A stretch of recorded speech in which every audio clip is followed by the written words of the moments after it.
hapon po sa inyong lahat. Tinutuloy po natin ang ating pag-aaral sa Mateo 12, verses 22 to 30. Ilang taon na ba tayo dito? 2 years na. At masasabi natin na siguro more and more nakikita nyo yung layunin talaga ng Panginoon sa Biblia.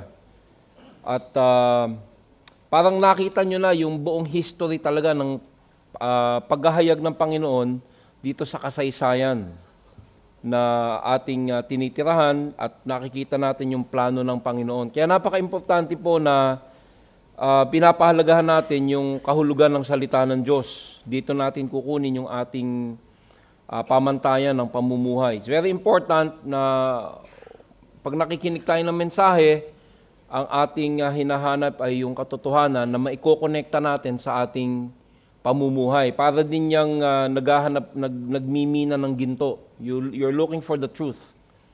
At importante din na ang ating pinakikinggan ay naghahanda ng maayos. At sa hapong ito, merong isang tema na medyo matindi, potent, very potent. At itinutuloy nga natin mula sa Matthew 1, dumako tayo sa chapter 12 at makita natin dito na parang may pagbabago sa pananalita ng Panginoon sapagkat maraming tao na nakakarinig din ito mula nung panahon na yon, tulad din ngayon, na sa dami ng narinig nila, yung puso nila imbis na lumalambot sa pananampalataya, lalong tumitigas. At siguro yan, napansin nyo na dun sa mga nakaraan nating mga mensahe na ang katotohanan may dalawang epekto. Palalambutin o patitigasin ang iyong puso. Yan po ang hindi ko alam kung nakatutuwa o nakakabagabag na katotohanan. Depende sa reaksyon mo sa iyong naririnig. Pag ang mga salita ng Panginoong Hesus ay iyong pinakinggan at sinunod, lalong lalambot ang iyong puso, lalo kang magiging madaling hulmahin ng Panginoon. Ngunit kung katulad ng ating mga napapakinggan, lalong-lalo na yung mga Pariseo, habang tinatanggap mo ang katotohanan mula sa pulpitong ito, mula sa Biblia, ngunit hindi mo ito inaaksyonan dahil sa pagmamahal sa kasalanan, yan ang pangunahing dahilan kung bakit hindi gagawin ang katotohanan. Yung puso mo, hindi lang hindi lumalambot, tumitigas. At yan ay isang napakatinding babala. Napakatinding babala. Minsan may nagsasabi, bakit meron ba Diyos ng papagmahal na gagawa ng isang impyerno? Naisip mo ba yon? Kung totoong ang Diyos ay mabait, mapagmahal, bakit niya ginawa ang isang impyerno? Ang sagot po ron sa katigasan ng puso ng tao. Pagre-rebelde, outright rebellion. Kaya ang ating pong pakay, talakayin sa hapong ito ay malapit dyan ang tema. Kaya buksan po natin ang ating mga Biblia sa Mateo 12, 22 hanggang 30. Dinala noon kay Jesus ang isang lalaking bulag at pipi na sinasapian ng demonyo. Pinagaling siya ni Jesus kaya't siya'y nakakita at nakapagsalita. Namangha ang lahat at sinabi nila, ito na kaya ang anak ni David? Nang marinig ito ng mga Pariseo, sinabi nila, nakapagpapalaya siya ng mga demonyo sa pamamagitan ng kapangyarihan ni Beelzebul, ang pinuno ng mga demonyo. Subalit alam ni Jesus ang kanilang iniisip, kaya't sinabi niya, ang bawat kahariang naghahati at naglalaban-laban ay babagsak at alinmang bayan o sambahayang naglalaban-laban ay mawawasak. Kaya't kung si Satanas ang nagpapalayas kay Satanas, kinakalaban niya ang kanyang sarili. Kung gayon, paano pa niya mapapanatili ang kanyang kaharian? Kung ako'y nagpapalayas ng mga demonyo sa kapangyarihan ni Beelzebul, kaninong kapangyarihan naman nagpapalayas ng demonyo ang inyong mga tagasunod? Ang mga tagasunod ninyo ang magpapatunay na maling-mali kayo. Ngunit kung ako'y nagpapalayas ng mga demonyo sa kapangyarihan ng Espiritu ng Diyos, nangangahulugang dumating na sa inyo ang kaharian ng Diyos. Hindi mapapasok ang bahay ng isang taong malakas kung hindi muna siya gagapusin. Kung nakagapos na siya, saka pa lamang malulooban ang bahay niya. Ang hindi panig sa akin ay laban sa akin. Ang hindi ko kasama sa pag-iipon ay nagkakalat. Manalangin po muli tayo. Panginoon, tulungan mo po na maintindihan namin ang banal na kasulatan na aming binasa, sapagkat ang katotohanan mo lamang ang makakapagbago sa aming matigas na puso upang kami may makapamuhay ng may pagsunod at may kagalakan para sa inyo. I pray, Lord, na kayo na sana ang mag-take over ng tagapagsalita at ganoon din ng mga tagapakinig upang kami po ay magamit mo sa iyong layunin. Sana wala dito ang magmatigas ng puso, ngunit pag natutuhan na ang iyong katotohanan, lambutan ang isip at puso at umiyak sa inyo upang lahat kami makasunod.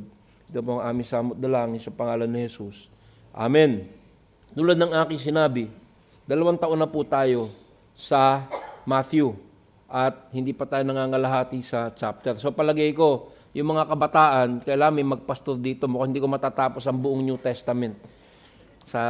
Pero napaka-importante po na hinihimay-himay natin sapagkat dito po masasabi mo, talaga nakikita mo ang pag-iisip ng Diyos sa ating paghihimay-himay ng kanyang salita. At ngayong hapong ito, makikita mo ang tinatawag natin, the common theme in Scripture, yung natural na tema, yung pinaka-importante sa Panginoon, at iyon ang pagbabago ng bawat puso. Ngunit meron na isang madalas na tema na ating makikita, iyon ay yung pagmamatigas naman ng mga puso na nakakarinig sa Kanya. Ang titulo po ng ating mensahe ay ang pananampalataya ay isang desisyon. Isang desisyon. Lagi ko sinasabi sa atin, hindi komot nasa church, nasa simbahan, Kristiyano na. Yung iba nga, pag napiling ang pinakinggan ay hindi sundan, mas delikado ang nasa simbahan sapagkat mas tumitigas ang puso pag ito ay nabilad sa katotohanang hindi pinakikinggan. Nakita natin sa unang 10 chapters ng Matthew kung saan ang testimonya ng Mesiya, ang tagapagligtas ng mga Israelita at katulad natin ay nahayag sa pamamagitan ng kanyang miraculous birth, yung pagsilang ng Mesiya na ang tatay niya ay ang banal na Espiritu Santo, the virgin birth. At ang mga propesiya na natupad, ang anunsyo ni John the Baptist na matapos tumahimik ang Bible, biglang may lumabas na propeta sa New Testament na si John the Baptist. At ang patotoo ng Diyos Ama at ng Diyos Espiritu Santo na si Jesus na nga ang Mesiyas na pinakahihintay. Nakita natin yung genealogy, nakita natin yung testimonya mula sa history, yung mga Magi's, the kingmakers of the East, kung paano tamang-tama yung anunsyo nila na dumating na ang hari ng sanlibutan, at ang mga mirakulo ni Jesus na walang makapapantay, pinagaling niya ang lahat ng sakit dun sa Palestina, at yung mga patotoo ng disipulo, at lahat niya mga ebidensya na yan, chapter 1 to 10, lahat yan ng mga ebidensya na ipinapakita sa mga tao noon at pinapakita sa iyo. Chapter 11 and 12, reaksyon. Nandyan tayo ngayon. Reaksyon. At yan ang Biblia. You receive the truth, you have to react. Yan ang responsibilidad ng bawat nakikinig sa salita ng Diyos. Walang tao sa impyerno magsasabi, ba't ako naandito, hindi ko narinig? Bakit ako na-condemn na? Hindi ko alam ang katotohanan. Hindi ako binigyan ng pagkakataong makarinig at magdesisyon. Lahat ng pupunta sa impyerno ay nakarinig. Yung iba ay maraming narinig, yung iba ay kaunti lamang ang narinig. But all will be responsible for the truth. At nakita natin ang chapter 11 and 12 sa ating review na nakapokus ang dalawang chapter na ito doon sa mga reaksyon ng mga individual at mga grupo na inorganisa sa iba-ibang klase ng reaksyon. Una nating nakita ng reaksyon na nakabibigla ay yung reaksyon ni John the Baptist, ang pinaka-champion, ang superman ng mga propeta. Hindi ba? Sabi, wala nang gagaling kay John the Baptist. Pero anong nakita natin unang reaksyon? Doon sa patotoo sa Messiah, noong 10 chapters ng Matthew. Anong unang reaksyon doon? ni John the Baptist? Pagdududa. Kasi si John the Baptist na sumunod ng todo-todo, imbis na siya ay mapalagay sa mataas na pwesto bilang makadiyos na tao, ano nangyari sa kanya? Nakulong. At sa Lord, totoo bang ikaw nga ay Diyos? Ikaw na nga ba ang Misaya? Bakit ako nakakulong? At na ating natutuhan na doon sa verses 16 to 19, ako ang nagmensahe nito, sa 1 to 15, ako yung nagmensahe nung unang part nito, na si John the Baptist ay nagsugo ng kanyang mga alagad at ang ginawa ni Jesus may special showing na nagpakita ng mga miracle. Sabi niya, sabihin mo kay John, sabihin mo sa bossing nyo, ang bulag ay nakakakita, ang demonyo ay napapalayas, ang may sakit ay napagagaling. Ibig sabihin, natutupad ang propesiya mula sa Isaias at naniwala si John. Nakawala ba si John? Napugutan ng ulo, ngunit siya ay naniwala. Yun yung unang reaksyon. Pangalawang reaksyon, verses 16 to 19, yung criticism o yung pagtatwa ng mga tao na sabi nila, si John the Baptist baliw sapagkat siya ay naglalagalag doon sa ilang, sa wilderness. At sinabi naman nila kay Jesus, ikaw ay isang mahilig sa mga masasamang tao sapagkat hindi ka katulad ni John the Baptist na lagi nasa ilang, ikaw nakikihalubilo pero ang kinakahalubiluan mo ay mga makakasalanan. Pero ang totoo, ayaw lang nilang tanggapin si Jesus. At nakita din natin ang reaksyon na tinatawag na walang pakialam. Hindi nila inatake si Jesus, hindi nila nilabanan, ngunit okay lang, kung marinig namin ng totoo, hindi namin marinig, okay lang. Pero ang sabi ni Jesus, mas malala ang mangyayari sa inyo. Chorazin, Bethsaida, Capernaum, mas malala pa ang mangyayari sa inyo kaysa sa Sodom at Gomora. Sapagkat kung narinig ng mga makademonyong bayang iyan ang katotohanan ng tinanggap nyo, sila ay nagsisi na. Tatandaan yan? Woe to you, Chorazin. Yun yung indifference. Yun yung pangatlong klaseng reaksyon. Tapos napag-aralan din natin sa verses 25 to 30 na sinabi ni Jesus, lahat ng nabibigatan, lahat ng naghahanap sa Diyos na hindi nila malaman kung anong ritual ang gagawin, wag na kayong mahirapan sapagkat ako ay mabait, magaan ang aking pamatok. Natandaan yon? Come to me, all you who are weary and are heavy laden, and I will give you rest. At pagpasok sa chapter 12, nakita natin na talaga namang pinaninindigan ng mga Pariseyo yung rejection kay Jesus Christ sapagkat sinabi nila na hindi nag-oobserba ng Sabbath legalism. Tatandaan nyo yung chicken na dapat patayin pag nanganak ng itlog, pag Sabbath, kung ano-anong mga ritual para sila'y mapalapit sa Diyos. At dahil ang reaksyon ng mga taong relihiyoso kay Jesus ay negatibo, kahit anong patotoo, kahit anong mirakulo ang ipakita ni Jesus, wala silang pinaniwalaan at kanilang pinangandakan yung kanilang maling paniniwala. Bakit? Sapagkat yung maling paniniwala, yung legalism, yung pagsunod sa kung anong ritual, ay nagbibigay sa kanila ng salapi. Sapagkat yung mga ritual na pinapagawa nila sa mga tao, ay nagbibigay sa kanila ng hanap buhay doon sa templo. Kaya nga pinalis ni Jesus yung templo. Yung pagpamamalit ng pera, pagbabayad sa mga hayop na sinasakripisyo. At yan ang pangunahing dahilan. Kaya in chapter 12, verse 14, ang sabi, umalis naman ang mga Pariseyo, nag-usap-usap kung paano nila papatayin si Jesus. So ito yung mga reaksyon. Nakita mo ang mga reaksyon ng tao kay Jesus? Ito na yung Mesaya na dapat kilalang kilala nila sapagkat natutupad na yung mga propesiya. Ngunit, ang naging reaksyon ng mga pamunuan, hindi siya paniwalaan, kundi siya ay patayin. Ngayon, anong connection nito sa atin? Yun kasi yung trabaho ng pastor. I-connect natin yung katotohanan sa Biblia sa atin. Sa tingin ko, marami din tao sa panahong ito na nakarinig ng katotohanan, ngunit ganun din ang reaksyon. Inaayawan, nilalabanan, pinapabulaanan ang mga katotohanang narinig. Hindi dahil sa ayaw nila sa katotohanan o hindi dahil sa kapanipaniwala ang mga katotohanan ito, kundi ito ay humaharang sa kasalanang gusto nilang gawin. Gusto ko yung katotohanan. Pero kung ang katotohanan magdidikta sa akin na itigil ko ang ginagawa kong kasalanan o nagdidikta sa akin na ako'y magsisi sa aking masamang pag-iisip o sa aking mga ginagawang hindi tama, ayoko na. At itong mga Pariseo, pag sila'y naniwala kay Jesus, ibig sabihin, aaminin nila na mali lahat ang mga ritual na itinuturo nila upang maligtas sa mga tao. At aminin nila na ang daan lamang kay Jesus ay pagsisisi sa kasalanan at pagtanggap sa Kanya bilang tagapagligtas. Pero pag inamin nila ito, ibig sabihin, ititigil nila yung business nila. It's all business. Pera. Yun yung agenda nila. Kaya ang ginawa nila, imbis na sabi, ito na nga yung Mesaya, sinabi, hindi Mesaya yan. Mag-imbento tayo ng kasinungalingan. At dito ko nakita, na connect tayo. Hello?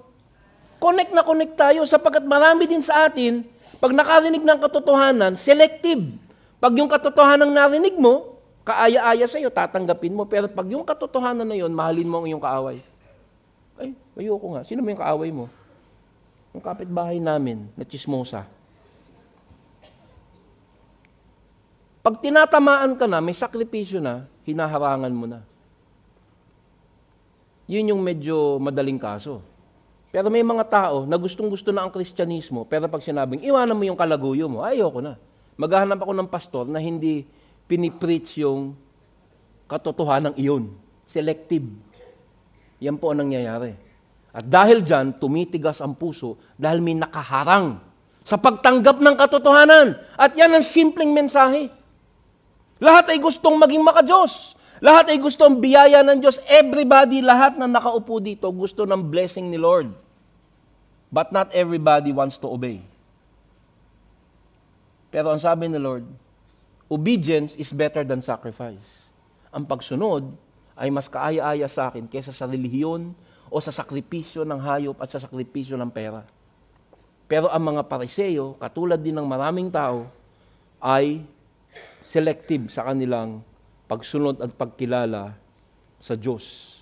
At dito makikita natin na hindi na nakatutuwa ang nangyayari sapagkat habang hinaharang mo ang katotohanan bilang pagtatakip o pagdepensa sa kasalanang gusto mong kipkipin, may masamang nangyayari. Tumitigas ang puso. Kaya makikita natin sa verse 22 ang karagdagang pang ebidensya. Ang Panginoon ay napakabait, bigay ng ebidensya sa atin, bigay ng katotohanan.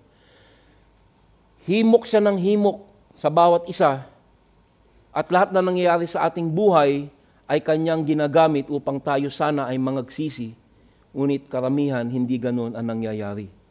Sabi sa verse 22, muli, dinala noon kay Jesus ang isang lalaking bulag at pipi na sinasapian ng demonyo. Pinagaling siya ni Jesus, kaya't siya ay nakakita at nakapagsalita. Itong taong to na dinala sa kanya ay sinasapian sa Greek, diamonizomai. Siya ay sinasapian ng demonyo at kailangang mapagaling.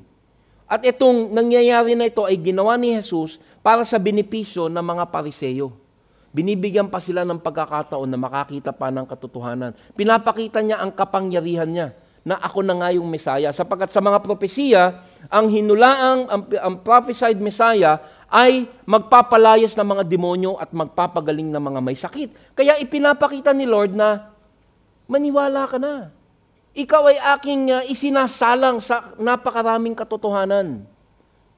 Marami sa atin na kinoconvict ng Holy Spirit, huy, mali yan. Magsisi ka, ibahin mo ang iyong buhay. At ito ang nangyayari dito. Kaya nung dinala sa kanila, ito ay mapapag-aralan natin na ito ay special healing for the benefit of the Pharisee. Sila ay inilalagay ng Panginoong Hesus sa ganitong sitwasyon para sa ila ay puwersahing magdesisyon. Kung hindi mo pag-aaralan to, hindi mo makikita yung mga intention dito. No? You know, sometimes it takes me 2 weeks to study a passage, 4 to 5 verses. Binabasa ko lahat ng mababasa ko tungkol sa historical, cultural context. So makikita mo through the original languages, through ibang mga passage sa Bible na related, na meron pala nangyayari na hindi mo agad makikita. So dito, natatandaan nyo ba nung si John the Baptist ay nagduda at pinadala niya ang kanyang mga alagad kay Jesus upang tanungin na si Jesus na nga ba ang Mesiya? Natatandaan nyo yung version sa John kung anong ginawa ni Jesus? Siya ay gumawa ng special miracle para kay John. Natatandaan nyo yun?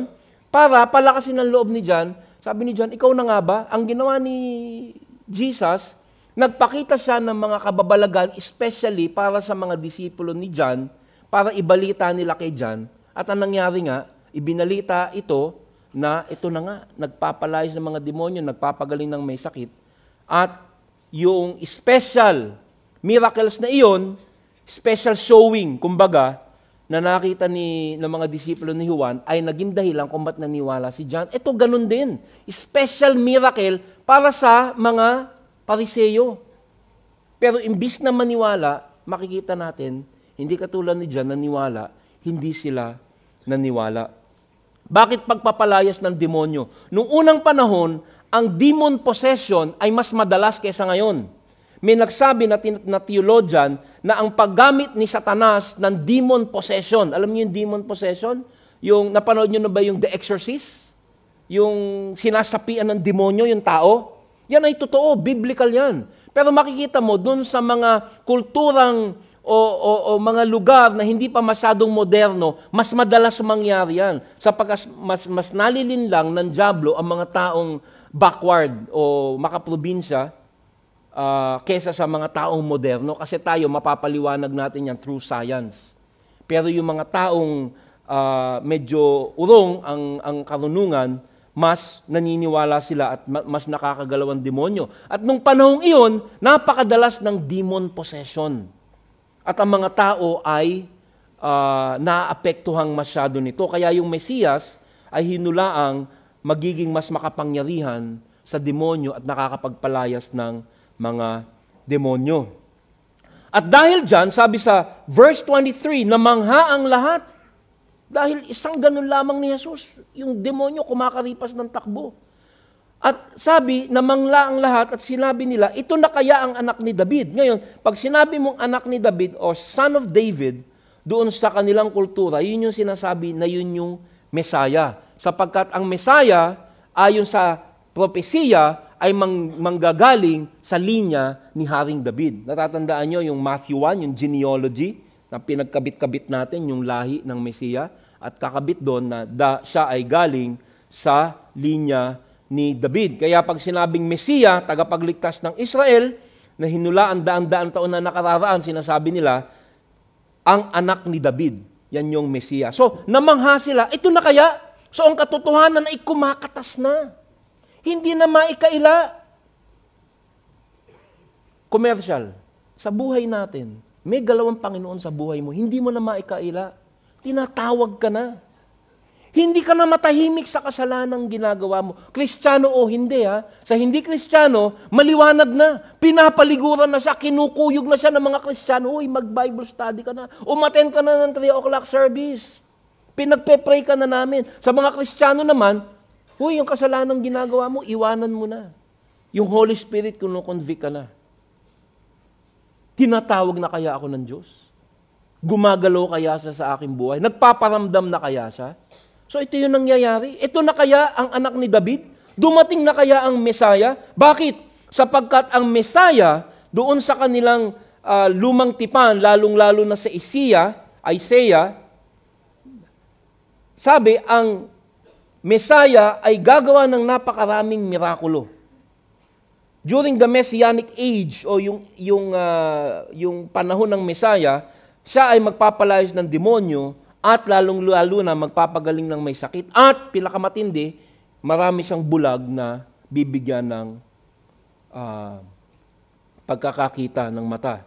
Sabi sa verse 29, chapter 29 ng verse 18 ng Isaiah, sa araw na iyon, pagdating ng Mesiya, maririnig ng bingi ang pagbasa ng isang kasulatan at mula sa kadiliman makakakita ang mga bulag. Sabi sa Isaiah 35:4, ito ang sabihin sa pinanghihinaan ng loob.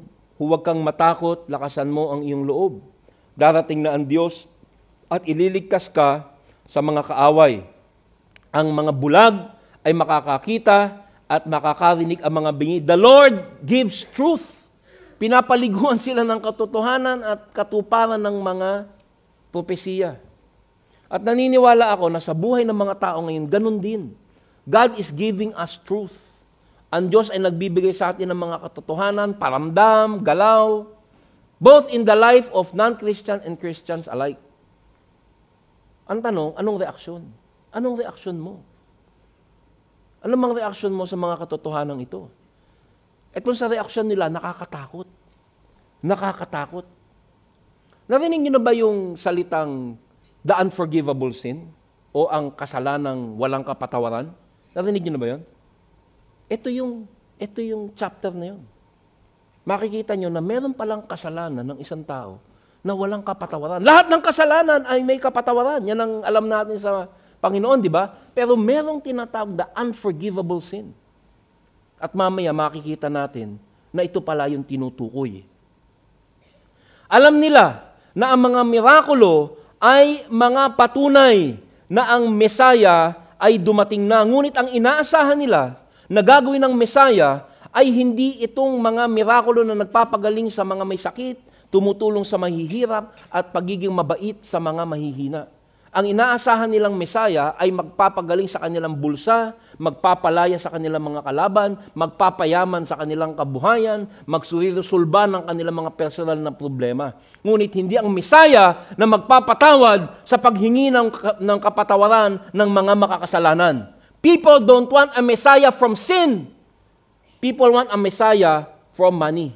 Ang mga tao, kahit hanggang ngayon, naniniwala ako, ayaw ng Messiah na nakapagliligtas sa kasalanang gustong iwanan. Ang gusto ng mga tao, Messiah, na makapagre-resolve ng aking problema sa kaperahan, sa sakit, sa problema. Gusto ay practical na Messiah. Totoo lahat yan. Jesus will help us. Pero ang pangunahing layunin ng Messiah ay Messiah, tagapagligtas sa kasalanan. Kaya nung hindi yun ang ginawa ni Jesus, hindi nila tinanggap si Jesus. Bakit? Pang sarili ang iniisip. Hindi malambot ang puso dahil sa pagkukulang sa Diyos, kung hindi ang hinahanap nila ay punan ng Diyos, ang pagkukulang ng Diyos sa Kanya. Do not look at God that way. Sa pagkatulad ng sinabi ko, namumuro tayo ng sinasabi na unforgivable sin. Pag nagkamali ka ng pagtanggap kay Kristo, nanganganib ang kaluluwa mo. Ito po yung matinding mensahe ng ating pinag-aaralan. Ito ay mga responde na sa katotohanan ng ibinibigay ni Jesus. At sana ay huwag nating ulitin ang kanilang pagkakamali. Sabi sa Jeremiah 23:5, nalalapit na ang araw, sabi ni Yahweh, na pipili ako ng isang matuwid na sanga na magmumula sa lahi. So ito yung sanga o the line of David, yung sanga, the line, the genealogical line of King David. Isang hari na mamamahala ng buong karunungan, paiiralin niya sa buong lupain ang katarungan at katuwiran. This is the messianic prophecy na nagsasabi na yung Messiah magmumula sa lahi o sa sanga ni Haring David. So, nung pinapakita na ni Jesus yung mga kapangyarihan ng hinulaang Messiah, sabi na, could this be the one? Ito na kaya. At naniniwala ako na sa mga araw na ito, bawat isa sa ating mga nakaupo dito, God has a call to you. May kalabit siya. Hindi ko alam yun kung ano yung kalabit na yun. Sa asawa mo, sa kapaligiran mo, sa trabaho mo, God is calling you. Binibigyan kita ng katotohanan at may tamang reaksyon. Anong ginagawa mo? Tinatayuan mo ba yung reaksyon na alam mong mali? Tumatawag ka ba sa akin o iniiba mo ang mensahe? That is the danger of truth. Yan ang peligro ng katotohanan na sinasala sa isip na may pag-iimbot o sa isip na pinatitigas ng kasalanan. Kahit nakikita nila ang ebidensya ng Mesaya, ito'y kanilang pinagdududahan pa rin. Sabi sa Mateo 21:9, nagsigawan ang mga taong nauuna at sumusunod sa kanya. Sigaw nila, purihin ang anak ni David. Pinagpala ang dumating sa pangalan ng Panginoon, purihin ng Diyos. Ito yung sinabi ng mga taga Jerusalem. Hosanna! Ito yung araw ng palaspas eh. Hosanna to the Son of David. Bakit nila tinanggap si Jesus? Sapagkat akala nila si Jesus ay Mesaya na magpapagaling sa lahat ng sakit at magpapakain sa lahat ng mga nagugutom. Pero nung sinabi ni Jesus, hindi yan ang pakay ko, the same crowd, itong mga taong ito na sinabi, Hosanna to the Son of David, sila rin yun na nagpako kay Jesus.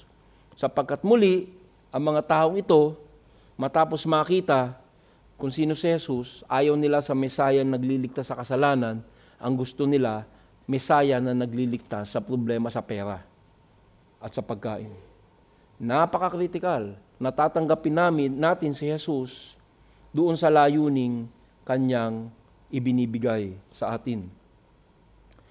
So nakita natin na binibigyan sila ng mga karagdagang ebidensya.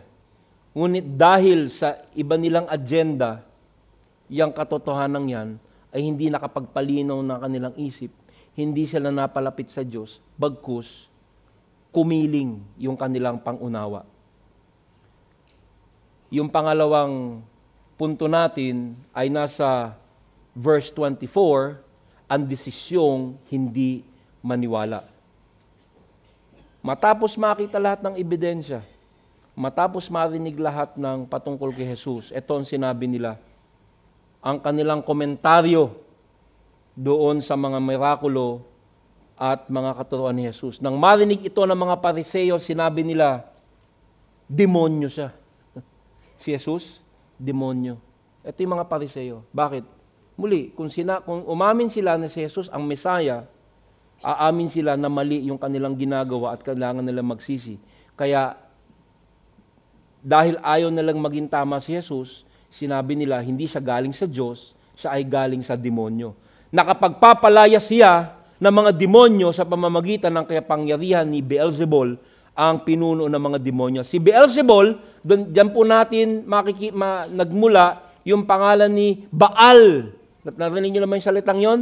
Baal, yan yung pagan god, the most famous pagan god.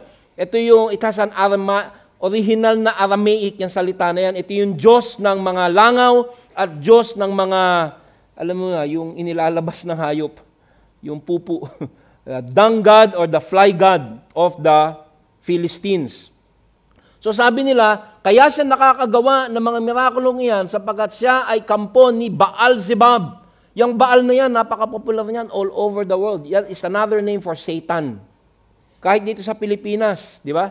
Sino yung popular na Diyos-Diyosan dito? Si Baathala. Doon ang galing yun, Bathala. Kaya kayo, huwag niyo sasabihin, magpupunta ka ba sa church? Bathala na. Doon nagsimula yung bahala na. It came from that word, bathala na. It's up to God. Except it's the maling Diyos. So huwag nyo nang sasabihin niya, pupunta ka ba sa church? Yes. Amen. You know? So sabi niya, He is the God of the flies. Sapagkat pag iyong tinanggihan ang maliwanag na katotohanan, dapat mo itong ipaliwanag kung bakit mo tinanggihan. Nasundan niyo po ba? If you refuse truth, sinabi mo, bakit ka mayroong girlfriend? Hindi ba mali yan? May asawa ka na? Di ba may mga ganun? Nakarinig, marami akong kilalang ganyan na lalaki. Matatalino ha? Matatalino sa kalokohan. Bakit may girlfriend ka? Hindi ba bawal yan sa Bible? O bawal nga, pero ang sabi sa Bible, ang asawang babae dapat sumunod sa lalaking asawa. Pag hindi niya ginawa yun, may karapatan akong mag-girlfriend na sumusunod sa akin. May ganun. Gusto mong batukan, ano? Pero may mga lalaki yung ganun. Sapagkat pag tinanggap mo ang mali, pag ayaw mong gawin yung tama, dapat mo itong i-justify. Kaya ang mga tao na maliwanag naman, kahit hindi Christian, maliwanag, sapagkat ang tao ay nilalang na maliwanag at tama't mali. We are given, yung perception ng tao, kahit kriminal, alam niya ang tama't mali, pero pinipili niya lang yung mali. Pero pag pinili yung mali, ito ay yung, anong tawag sa Tagalog yung justification? Ito'y bibigyan mo ng paliwanag na kahit bali-bali ko, kahit bata alam na mali, ito'y iyong pinaninindigan. Alam niyo po ba yung sinasabi ko? At ito ang ginagawa ng mga relihiyosong tao. Dahil kung si Jesus nga ang Mesaya, na nagsasabing mali ang paglapit sa Diyos sa pamamagitan ng ritual, na andaan sa Diyos ay sa pamamagitan ng pagsisisi lamang at hindi sa pagsunod sa katakot-takot na ritual, yung negosyo nila babaksak.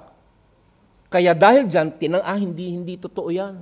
Proteksyonan natin yung ating gustong mangyari at atin ngayong bigyan ng kahit mali-maling dahilan na kaya yan nakakapagpagaling dahil may kapangyarihan siyang galing sa dyablo. Nasusundan niyo po ba? Ngayon, ibaba natin dito sa ating sitwasyon. Yan ang delikado. Pag napili mo kasi, kahit nagsisimba ka linggo-linggo, na pumunta sa maliwanag na mali, yung utak mo susunod sa maling yun. At maya-maya, yung pag-iisip mo, puro kasinungalingan na kasi, kahit ikaw, yung sinungaling, pinaniniwalaan mo na. Tandaan nyo anong topic natin? Ang kasalanang walang kapatawaran. Bumubuntot na tayo doon.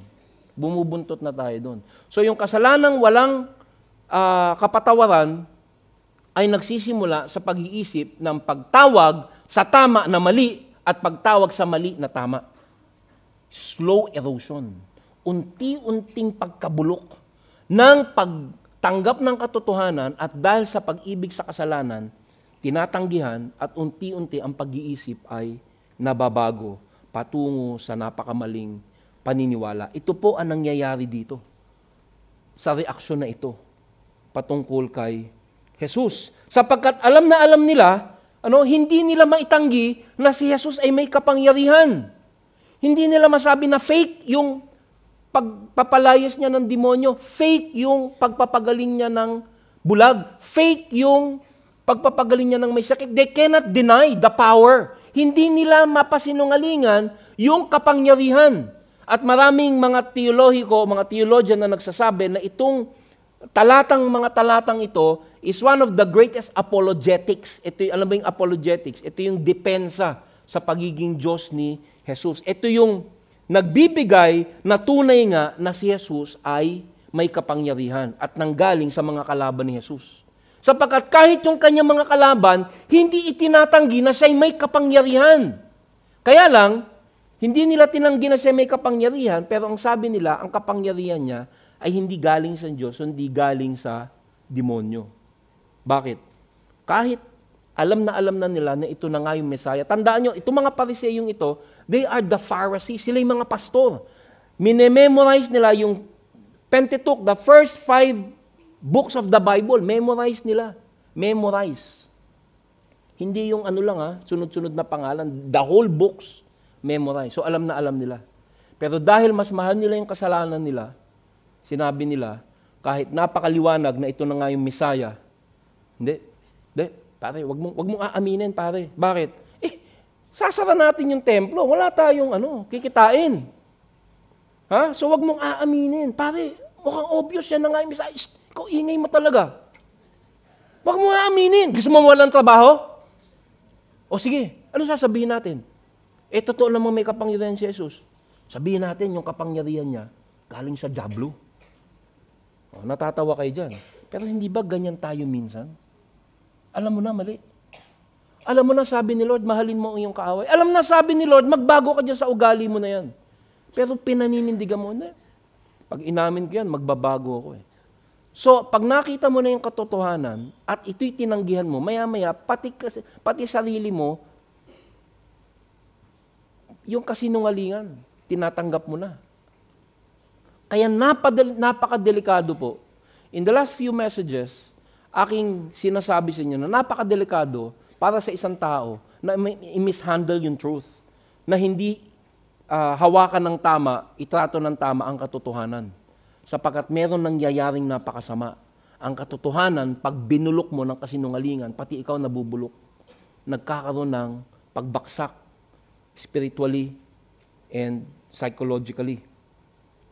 Bakit natin sinabi na alam nila? Alam nila na si Jesus na nga ang Mesaya. Sapagkat mababasa mo sa Juan 11:47-48 na talagang nagbulungan sila. Huwag mong sasabihin na siya na nga. Sabi dito, kaya tinipon ng mga punong pari, the Pharisee, mga punong pastor, at mga Pariseo ang mga kagawad ng Sanhedrin nung nakita nila na talagang may kapangyarihan si Jesus. Anong gagawin natin? Gumagawa ng maraming himala ang taong ito. Kung siya'y pababayaan natin, imbis na sabihin, maniwala na rin tayo. Hindi, sabi, kung pababayaan natin na magpatuloy sa kanya mga ginagawang himala, maniniwala sa kanya ang lahat, yung katotohanan ay kakatas na at mawawalan tayo ng negosyo. Pag naniwala tayo sa sinabi ni Jesus, kailangan nating itatwa ang ating kasalanan. Pag ako'y naniwala sa sermon ni Pastor EJ, kailangan iwanan ko ang aking kasalanan. Kaya ang gagawin ko, imbis na maniwala sa katotohanan nasa mukha ko na, tatakpan ko ang katotohanan, pasisinungalingan ko para maituloy ko ang gusto kong gawin. That is the most dangerous sin. Yan ang pinakadelikadong kasalanan. Yan ang kasalanan na nauwi sa kasalanang hindi napapatawad. Iba yung sinabing nagduda. Ano? Nagduda si John the Baptist. Nagduda ka. Ngunit, sabi niya, Lord, nagdududa na ako. Magpatotoo ka sa akin.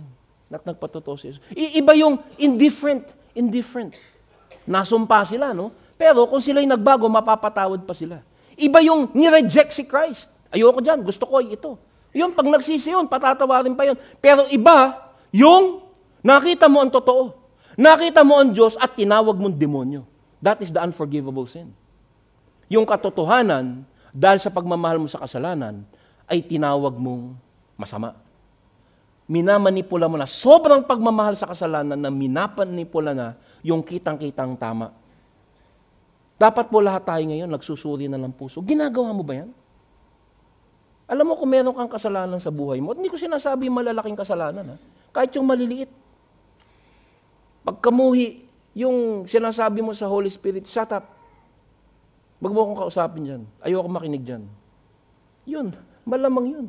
Inaano mo na yun. Tawag sa English, nira-rationalize. Ano? Binibigyan mo ng ng justification. Sabi, lahat maniniwala sa kanya. Sapagkat obvious na totoo yung ginagawa niya. Makikita natin sa susunod na talata ang pasensya ng Diyos. Alam mo, sabi nila, ang Diyos daw ng Biblia. Lalong-lalo na ang Diyos na makikita sa lumang tipan na isang malupit na Diyos. Ano? Sabi nila, yun daw Diyos ng lumang tipan ay nilulunod ang mga taong makakasalanan. Pumapatay sa mga taong masuwail. Nililipol pati ang mga hayop ng mga Pilistino at ang mga ayaw maniwala sa Kanya. Pero hindi nila nakikita, bago nilunod ni Yahweh, ang mga tao sa kapanahunan ni Noe, ang tagal nagsesermon ni Noe, magsisi na kayo, magbago kayo. Ilang taon? 120 years. Habang ginagawa niyo yung barko, magsisi kayo. Bago sila nalunod, sila ay binabalaan, pinapakita ng katotohanan, sinisermonan, pinipreachan, ini-evangelize, ini-invite sa 3 o'clock service nung kapanahunan ni Noe, kung meron man. At bago gumalaw si Lord, nakikipag-usap muna siya sa mga tao at binibigyan ng sangkatutak na katotohanan, ngunit merong hangganan. Tandaan po natin yan, may hangganan. Pero dito makikita natin sa verse 25 na napakapasensyoso ng Diyos. Isipin mo, tinawag siyang demonyo. Kung ako yon, Lord, silaban mo na. Kidlatan mo na, demonyo ka raw. Masingganin mo na yan. Di ba, ganyan tayo, Lord. Tama na, sapat na, sobra na. Pero hindi, sabi ni Lord, hindi, teka, kausapin pa natin. Alam ni Jesus ang kanilang iniisip. Obviously, hindi narinig ni Jesus nung sinabing siya'y demonyo. O kampon siya ni Beelzebub. Ano? Hindi niya narinig.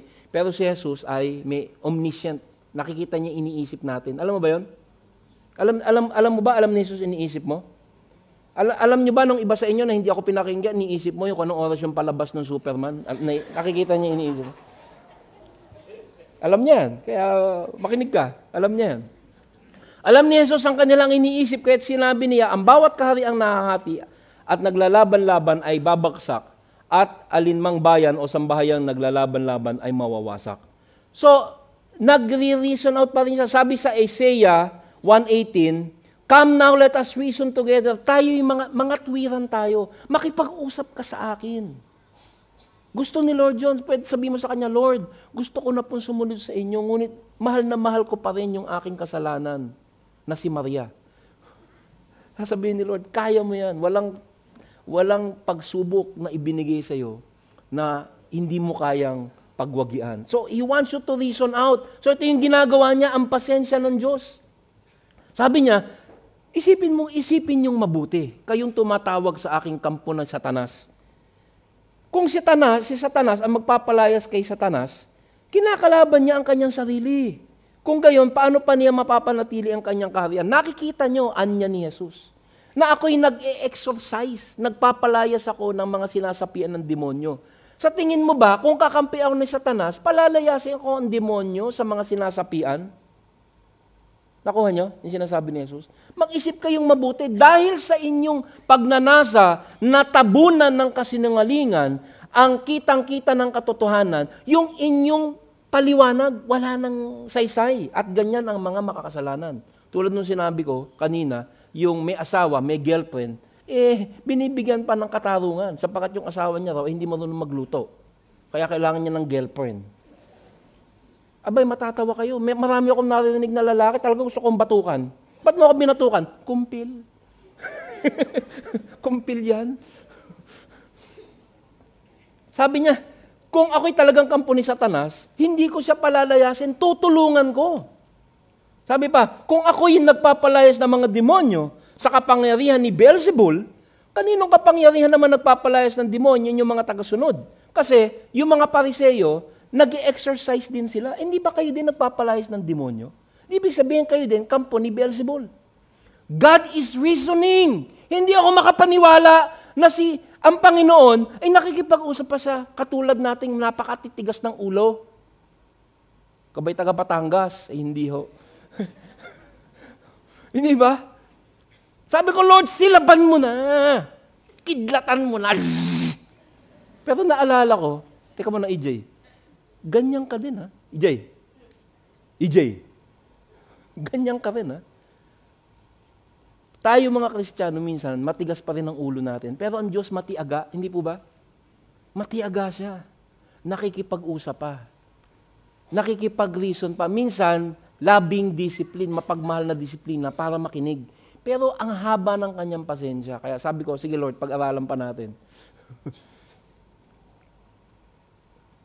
Sabi niya, kung ako'y nagpapalayas, ngunit, kung ako'y nagpapalayas ng mga demonyo sa kapangyarihan ng Espiritu ng Diyos, na napakaliwanag na kung nagpapalayas ako ng demonyo, kasi si Jesus, pag nagpalayas ng demonyo, nagiging payapa yung tao.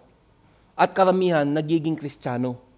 So, napalayas yung demonyo at sinasapian ng Espiritu ng Diyos. Sabi niya, kung ito'y nangyayari sa pamamagitan ng Espiritu ng Diyos, nangangahulugan na dumating na nga sa inyo ang kaharian ng Diyos, the Messiah has come.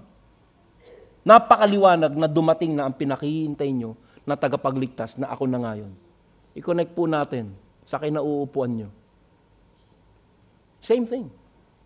Lahat ng katotohanan naririnig mo, lahat ng galaw, lahat ng sitwasyon sa buhay mo ay ginagawa ng Diyos para ikaw ay matuon kay Jesus.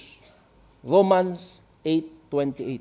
Yan ang ibig sabihin ng Roma 8:28. All things work together. Lahat ng bagay ay nangyayari para sa ikabubuti mo, para ikay mapalapit sa Diyos. Kung hindi mo tatanggihan. Pero sila ay hindi tumutugon sa tama sapagkat gusto nila pa rin nilang panindigan ang kamalian na kanilang ginagawa. God is patient. Matiaga siya sa iyo.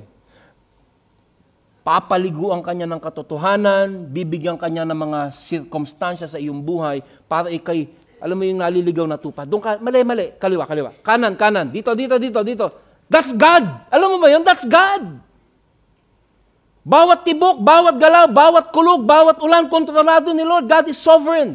At lahat, lalo na, ng taong tinatawag niya, lahat na nangyayari sa buhay mo, God controls. Alam mo ba yon? Pero may reaction ka, ayoko niyan. Bakit? Bakit ka tatanggi? Sa hawi ng Panginoon, because you love your sin. One reason alone. Yung mga Pariseo, gusto nilang manatili yung kanyang business. At tinanggap nila si Jesus na tagapagligtas, ibig sabihin, tatalikuran nila yung negosyo. Tatalikuran mo yung kasalanan. Kakalimutan mo yung girlfriend. Kaya ang makakapagpigil sa iyo sa pagtanggap ng katotohanan ay ang kasalanan at ang pagnanais na hindi sumunod. Hindi mapapasok ang bahay ng isang taong malakas kung hindi mo na siya gagapusin. Kung nakagapos na siya, saka pa lamang malulooban ang bahay niya. Ito po, napakaganda nito. Wala lang tayong oras, ubos na naman ang aking panahon. Pero itong verse 29, napakaganda kasi ang sinasabi ni Jesus dito,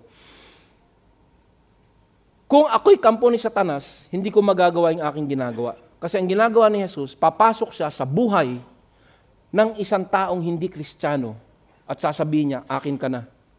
Ikaw, akin ka na. Eh, ang iyong anak na drug addict, akin na yan. Yung asawa mo lasinggero, I'll make him a Christian. Si EJ, na dating lasinggero, drug addict, magiging pastor. Iyan yung sinasabi na si Jesus papasok sa buhay ng isang tao at igagapos niya yung dating amo. Sino ba dating amo ko? Kilala niyo yung dating kong amo? Yung bossing ko, alam mo kung sino? Si Taning. Bossing ko yan dati, si Taning. Pero sabi ni Lord sa hindi, akin na yan si EJ. Yan, si EJ, kukunin mo. Hindi mo ba alam, lasinggo yan, drug addict yan, akin na yan, tabi. That's what verse 29 means. That's what verse 29 means. Hindi makakapasok ng bayang isang taong malakas kung hindi mo na siya gagapusin. Jesus binds Satan against your life. At i-claim ka niya. Nakikita niyo ba, sabi niya sa mga Pariseo, na mga taong nasasapian ng dyablo, mga makakasalanan, mga prostitute, tax collector, kinukuha ko? What does that mean? Mas malakas ako kay Satanas. At ngayon tinatawag niyo akong dyablo. Truth! Katotohanan na tinatabunan ng kasinungalingan dahil sa pagmamahal sa sariling kasalanan. Be careful. Anong kasalanan mo ang nagiging dahilan para pagtakpan mo ang katotohanang pinamamamahala sa iyo ng Panginoon? Ano yun? Ano yung kasalanan na yun? Alam mo yun eh. Tumingin ka sa katabi mo. Huwag mong tanungin. Hindi yan naamin. Huli sa lahat, verse 30, huling babala. Bakit ba natin pinag-aaralan ng ganito yung Bible? Blow by blow. Verse by verse. Bakit natin pinag-aaralan to? Makikita mo ang takbo ng isip ng Panginoon dito. You must learn your God. Alam mo ba yun? Para sambahin mo ng tama si Lord, dapat pag-aralan mo siya ng tama. At ang Biblia ang magbibigay sa'yo ng takbo ng pag-iisip ni Lord. Ganito siya mag-isip. Mabait siya, bibigyan ka ng katotohanan, ngunit may hangganan. At pag pinatigas mo lang pinatigas sa iyong puso, dadating ka sa verse 30. Sapagkat matapos ng lahat ng pagkakataon, matapos lahat ng pasensya, hindi pa rin nagbago ang kanilang desisyon. Tinatawag pa rin siyang markademonyo. At sabi sa verse 30, ito na yung guhit. He who is not with me is against me. Gusto mo bang marinig kay Lord yun? Sa tagal ng pagmamatigas mo, if you are not with me, you're against me. Kung hindi ka sumama sa akin, sa dami ng narinig mo, ikaw ay laban sa akin. Ang kawalan ng pagdidesisyon, di mo na ako magdidesisyon, ay isa ng desisyon. Kung hindi ka panig kay Jesus, yung buhay mo, pasuko na ng pasuko kay Jesus. Kung hindi ganun na nangyayari sa buhay mo, hindi perpekto ha, hindi perfeksyon, direksyon ha. Ngunit ang tunay na kay Jesus, sinasabi niya, hindi sumasalag sa katotohanan, umaamin sa kasalanan, at umiiyak na siya'y bigyan ng katotohanan. At siya ay tulungan na sumunod sa katotohanan. Lord, help me. Kaya ang Panginoon mahilig dun sa mga nagsisising prostitute at mga mangungulekta ng buwis, ang mga pinakamasasamang tao, sapagkat itong mga to ay nakikinig at maliwanag na nasa panig na ng Diyos dahil sa katotohanan kanilang nirespondehan ng tama. Ang hindi panig sa akin ay laban sa akin at ang hindi ko kasama sa pag-iipon ay nagkakalat. Ano ba yung kasalanan na walang kapatawaran? Ito na po, namumura na yung mga Pariseo. Narinig ang katotohanan, hindi lamang pinagdudahan, hindi lamang tinanggihan, ito ay naunawaan, nakitang totoo, tinanggihan at tinawag na galing kay Satanas. Nakuha nyo? Medyo iba na. Iba na ang init ng pagtanggi sa Diyos. Hindi lamang tinanggihan kung hindi inakasuhan na ang ministeryo ng banal na Espiritu Santo. Kasi ang buhay ni Jesus dito is the ministry of the Holy Spirit. Si Jesus nung naandito, nasa kapangyarihan siya ng banal na Espiritu Santo. At sabi ng mga Pariseo, ang kapangyarihang ipinamamalas mo ay kapangyarihan na galing kay Beelzebul. At ang kasalanan na walang kapatawaran ay ang pagtatwa sa katotohanan na malinaw na katotohanan. Dahil tinatanggihan mo na ang malinaw na katotohanan, wala nang daan para ikay makabalik sa tama. Nakukuha niyo po ba? That is a very important theological truth. Sabi niya, dapat magdesisyon kayo. Parang sinabi ni Elijah sa unang hari, si Elias ay lumapit sa buong bayan at nagsabi, hanggang kailan kayo magpapatalon-talon sa dalawang magkaibang kuro-kuro? May mga Kristiyano, gusto nila si Jesus at gusto nila ang kanilang kasalanan. That's the most dangerous point. Yan ang pinakadelikado. Gusto mong Christian, pero gusto mo rin yung sin. Hanggang kailan kayo magpapatalon-talon sa dalawang magkakaibang kuro-kuro? Kung ang Panginoon ay Diyos, sumunod kayo sa Kanya. Ngunit kung si Baal, sa Kanya kayo sumunod. At ang bayan ay hindi sumagot sa Kanya kahit isang salita. That's the sin of the Pharisees. Gusto nilang tawagin sila yung mga pare, pastor, ngunit gusto nilang ituloy yung kanilang kasalanan. Imposible na ikaw ay tumindig sa gitna.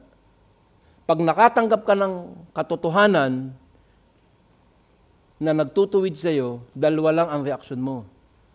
Aaminin mo ba at itutuwid? Tama ka, Lord. Dapat sa asawa ko lamang ako at wala nang iba.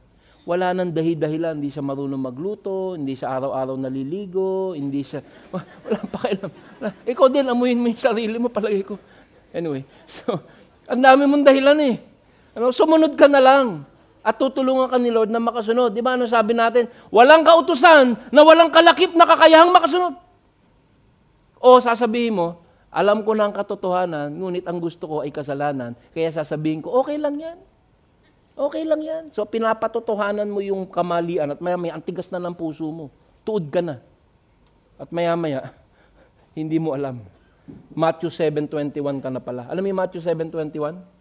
Alam mo yun? Yung pinaka-nakakatakot na talata sa buong Biblia. Matthew 7:21, isulat mo yan. Sa huling araw, marami magsasabi sa akin, Panginoon, Panginoon, kami po'y nagsimba sa CCA, perfect attendant, 10% tithe. Sasabihin, hindi kita kilala. Bakit?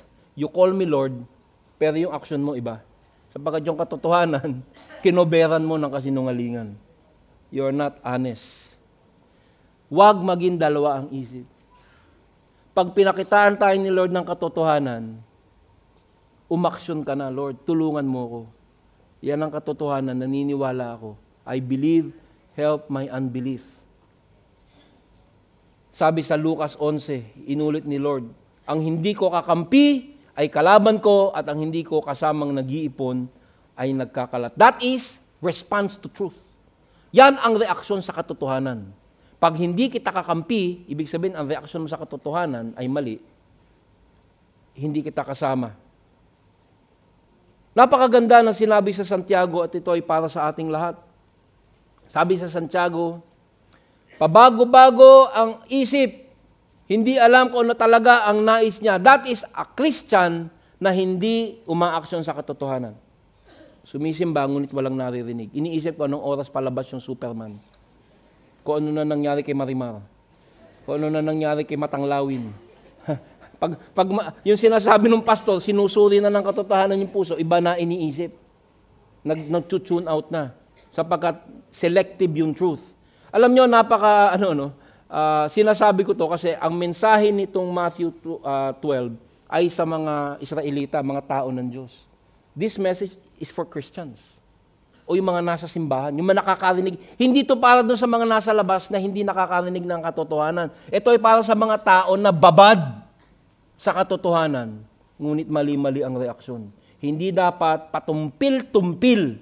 Napaka-interesting nung Greek word doon sa double-minded man. He is a double-minded man. Pabago-bago ang isip. That word, double-minded o pabago-bago ang isip, in Greek sa original na lingwahe ay dipsukas. Dipsukas, S-U-C-H-O-S. Deep, two, sukas, sold. You are a two-souled man. You are a double-minded man. Deep sukas man. You have two souls. You receive the truth, but you disobey the truth. Deep sukos. You are a two-souled man. Naulit yan sa Santiago 4:8. Lumapit kayo sa Diyos at lalapit siya sa inyo. Linisin ninyo ang inyong mga kamay, kayong mga makakasalanan. Linisin ninyo ang inyong puso, kayong mga pabago-bago ang isip. You receive the truth, gusto mo yung truth, and yet you refuse the truth. Diyan po, nagtatapos ang misa. Verse 30, tapos na. Next week, preview si Pastor George. The unforgivable sin. Yung susunod na talata, natapos na, maliwanag, ano? I hope naintindihan nyo. Alam niyo yung susunod na talata? Verse 30, natapos natin verse 30. Verse 31, babasahin ko lang. Kaya't sinasabi ko sa inyo, mapapatawad ang anumang kasalanan at paglapastangan. Lahat yan mapapatawad. Ngunit, hindi patatawarin ang anumang paglapastangan sa Espiritu. This is the unforgivable sin. Therefore, I say to you, every sin and blasphemy will be forgiven, but the blasphemy against the Spirit will not be forgiven men. Ano yung ginawa nila? Tinanggap ang katotohanan, tinanggihan, at ginawang kasinungalingan. That is the unforgivable sin. And next week, i-cover yan ni Pastor George. Tayo po yung manalangin. Panginoon, salamat po sa matalas na pagtutuwid sa amin ng Biblia. Marami po sa amin dito, hindi po kami pinanghinaan ng loob sa ganitong mga klaseng mensahe. Sapagkat alam mo aming puso, hindi man po kami perpekto, pero marami sa amin, Panginoon, na isang kanti mo lang, isang kalabit mo lang, kami po ay talagang nagre-react na at humihingi na ng tulong sa inyo. Nagpapasalamat ako diyan sa training na ibinigay mo sa amin sa pamamagitan ng pakikinig sa salita ng Diyos. Salamat na lamang, Panginoon, at natututuhan namin na napakapasensyoso mo. Salamat na lamang sa iyong mapagmahal na babala na hindi namin dapat itratong kasinungalingan at itrato ng walang baliwala ng katotohanan upang hindi tumigas ang aming puso. Sana, Panginoon, kahit mahina magpaliwanag ang pastor, maintindihan namin at bahala na ang Espiritu Santo na kumuha na yung mga katotohanan ito upang kami po ay matuto at hindi malinlang ng dyablo. Salamat, Panginoon, sa iyong pagmamahal sa amin na binigay mo sa amin ito mga katotohanan ito. Tulungan mo kami, Panginoon. Gustong-gusto na namin makasunod sa inyo, kaya nagpapasalamat kami sa iyong garantiya na kami ginagalawan mo sa aming sirkumstansya, sa aming mga narinig na katotohanan. Sana, Panginoon, palambutin mo aming puso upang hindi namin pagtakpan ang dapat naming kasalanang pagsisihan. Bagkus, makita namin ang maliwanag na katotohanan ang naririnig at nakikita sa aming buhay. We love you, Lord. Sana maging kaaya-aya kami sa iyong paningin hanggang sa iyong muling pagbabalik. Ito po ang aming samot dalangin sa pangalan ni Jesus. Amen. Palakpakan po natin ang ating Panginoon.